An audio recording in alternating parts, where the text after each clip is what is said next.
Hello dear student, आज हम लोग पढ़ने वाले हैं पाउली का अपवर्जन नियम। और पाउली का अपवर्जन नियम क्या है बताते हैं आप लोगों को। हम इस नियम का प्रतिपादन पाउली ने सन 1925 ईस्वी में किया था।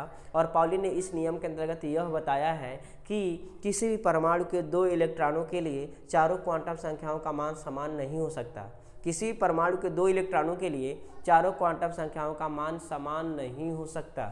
तो यहाँ पर देखेंगे एग्जाम्पल मैग्नीशियम है, और मैग्नीशियम का सबसे पहले हम इलेक्ट्रॉनिक विन्यास लिखेंगे तो इलेक्ट्रॉनिक विन्यास इतना प्राप्त होगा। और इसके लिए हम दोनों, अब देखिए 3s2 यहाँ पर लिख लिए हैं, जो बायोकोष में उपस्थित इलेक्ट्रॉन है उनके लिए हम चारों क्वांटम संख्याओं का मान निकालेंगे।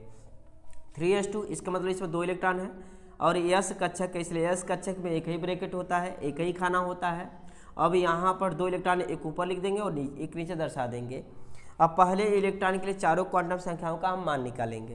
तो n का मान 3 होगा, s कक्षक के लिए, s उपकोष के लिए l का मान 0 होता है, और m का मान जो नीचे लिखा हुआ है 0 वही होगा। और s का मान पहले इलेक्ट्रॉन के लिए, पहला इलेक्ट्रॉन सीधा है तो इसके लिए लिखेंगे +½ अब दूसरे इलेक्ट्रॉन की बात करते हैं। दूसरे इलेक्ट्रॉन के लिए, और दूसरे इलेक्ट्रॉन के लिए जब यही काम करेंगे, दूसरा इलेक्ट्रॉन यह है, n का मान यही 3 होगा, n बराबर कितना होगा 3 होगा। l का मान निकालेंगे तो l s उपकोष है, तो s उपकोष के लिए l का मान जो होता है आपका 0 होता है। और m का मान निकालेंगे तो m का मान कितना होगा आपका, इसमें m का मान 0 है तो 0 ही होगा। और s का मान कितना होगा, यहाँ देखिए यह इलेक्ट्रॉन उल्टा है, उल्टा के लिए -½ लिखेंगे, सीधा के लिए +½ उल्टा के लिए -½ लिखेंगे। ठीक है, अब इस बात को ध्यान दीजिए, पाउली का अपवर्जन नियम क्या था, किसी परमाणु के दो इलेक्ट्रॉनों के लिए चारों क्वांटम संख्याओं का मान समान नहीं हो सकता। देख सकते हैं इसमें 3 क्वांटम संख्याओं n l m का मान समान है, लेकिन चक्रण क्वांटम संख्या s का मान समान नहीं, इसे +½ है, इसे -½ है। चलिए एक एग्जाम्पल और देखते हैं, एक एग्जाम्पल और देखेंगे हम।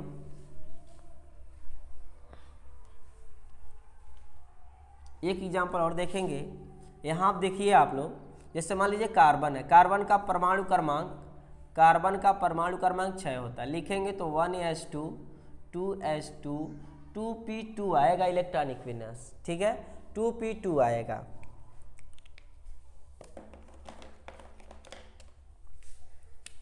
वन एस 2s2 2p2 आएगा। फिर यहाँ पे देखेंगे आप, इसके लिए हम 2p2, यहाँ पर p कक्षक है, p उपकोष है, 3 ब्रैकेट होगा, एक और ये 3 हो गया, 1 2 3। दो इलेक्ट्रॉन है, एक इलेक्ट्रॉन इसमें भर दिए और एक इलेक्ट्रॉन इसमें भर दिए। जो सेंटर है इसमें सेंटर यही वाला होगा, 0 से स्टार्ट होगा, दाएँ +1 प्लस ये आएगा 1, ये हो जाएगा -1। ठीक है, यहाँ पर पहले इलेक्ट्रॉन के लिए,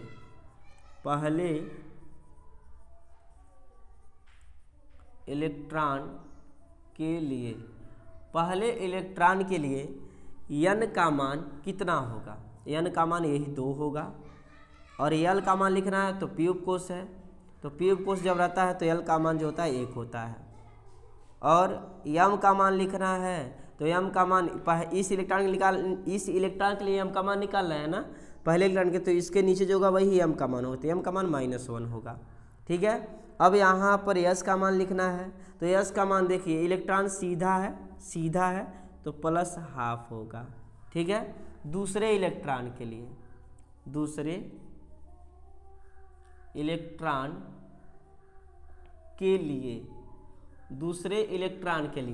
क्या होगा, दूसरा इलेक्ट्रॉन यह है, n का मान यही होगा, n का मान इसमें भी 2 होगा।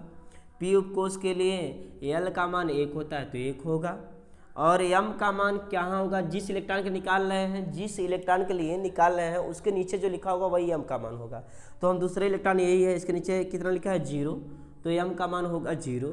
अब यहाँ पर निकलना है s, और s का मान कितना होगा, इलेक्ट्रॉन सीधा है तो +½ ही होगा। तो इसमें देखिए क्या है, n l s बराबर है। ठीक है, लेकिन इसमें चुंबकीय क्वांटम संख्या m का मान जो है अलग है। ठीक है, तो हम क्या देख रहे हैं, किसी भी परमाणु के दो इलेक्ट्रॉनों के लिए चारों क्वांटम संख्याओं का मान समान नहीं हो सकता। यही पाउली का अपवर्जन नियम है।